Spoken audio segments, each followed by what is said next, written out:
Alrighty then. What are we going to talk about first? You want to talk about Lift? Lift. Was that on Netflix? It was on Netflix, and I didn't know about it until you said, hey, let's watch that. Yeah, and it's a Kevin Hart film. Okay, now when you're thinking about Kevin Hart, Yeah. what are you thinking? The same goofy cornball comedy where he's always the guy who rambles on and on.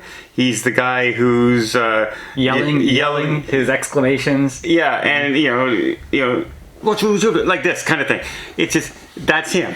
That was a good impression. I know, right? But it's not. That's not what he did in this movie. No, he switched it up because he heard your criticism He did last time. because every movie is the same. No matter what movie he was in, every movie was the same. So Kevin Hart in Lift is as straight as it gets. At least for Kevin Hart. Yeah, yeah. Like he does have maybe a couple of comedic lines, but they're not laughing. They're not loud. jokes. No, They're no. just comical. Yeah. And in this he runs a crew of thieves. And they get hired by Interpol to stop this gold shipment that's going to pay for causing a lot of, like, flooding the world and everything like this. This plan that this bad guy has. Yeah. Now, when we say hired, what we really mean to say is blackmailed. Yeah. So this is a heist movie. This is like Ocean's 11, you know. But at the beginning, I thought there were a lot of little twists. Oh, yeah. Yeah. Yeah. Because I didn't, like, we know that he's going into this auction place, and we know something's going to go down. And we also know there's surveillance. And I figured, like, he's, like, part of the good guys. But no, he's part of the bad guys. And the surveillance, well, they're the good guys. Well, no, they're part of the bad guys, too. And there's a whole bunch of different entities, and I kept on having to rewrap my mind around it. Yeah, and what they're trying to steal is an NFT, which is an online thing. How are you going to steal something online and make money on it? Because, Well, they found a way. They found a way. We're not going to spoil it for you because it's actually pretty inventive, the way they did it. I kind of like that. I thought that's kind of smart. I enjoyed that for a lighthearted show like this is expected to be. And then we get into, of course, has to be, right?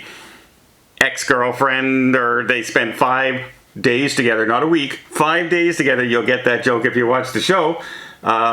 Ex-girlfriend is in Interpol, right? Of course she is. It's a small world. Well, they were both doing alternate personalities at the time. For their gig. Well, it's much like if you mentioned Ocean's 11. Well, Ocean's 12.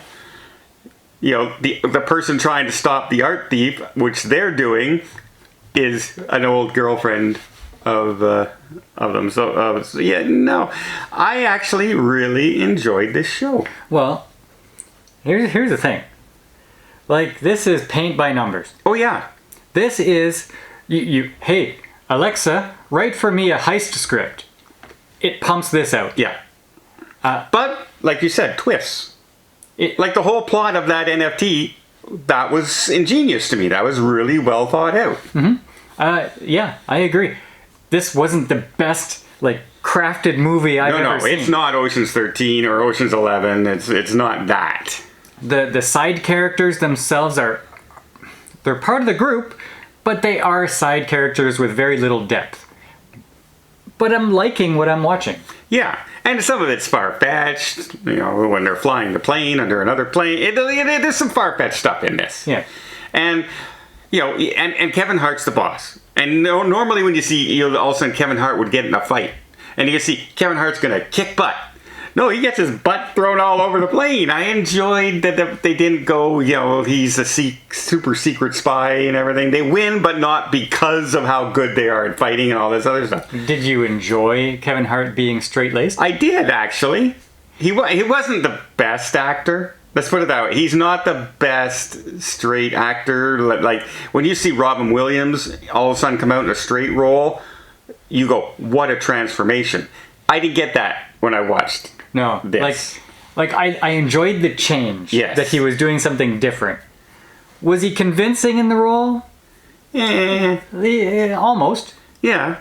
Yeah, it didn't hold it back. No. It didn't hold it back. And in fact, the change of Kevin Hart acting in this movie probably made me enjoy it slightly more than maybe I not, somebody who's always in this role. Yeah, because I'm watching saying... When's he going to beat Kevin Hart? Yeah, it's like, I see what he's doing here, and he's not breaking character. That's interesting. Yeah. So, hey, Lift, number 10 in Canada at one point. I don't know how many people are watching it, but it's definitely better, I think, than the last couple Kevin Hart movies that have come out on Netflix by a lot. Yeah. Like, much better quality, much more enjoyable. Oh, and if you like the actor who does Kingpin for Marvel, he's in this. I'm watching, I'm saying, that guy looks really familiar. But he plays a completely different character than Kingpin. Yeah. He's a master of disguise. Sort of. And you'll have to watch the show to check it out. But I'm going to, highly recommend Netflix. Go watch it. It's probably the best thing Kevin Hart's put out in a while. No, it's definitely a streaming movie. Yeah. It's not something that should be in the theaters. No. And although I've seen much worse comedies in the theater. Yeah, but this isn't a comedy. In some cases, it's trying to be a lighthearted heist movie. Yeah. Yeah. But this is a case where my enjoyment of the film is going to boost my rating over the quality of the film. Yes. Yeah. Yeah. I might have had different thoughts had I paid, $40 with popcorn and everything in the theater. Yes. Might have had different thoughts. But I enjoyed Kevin Hart's change of pace, and I enjoyed this movie.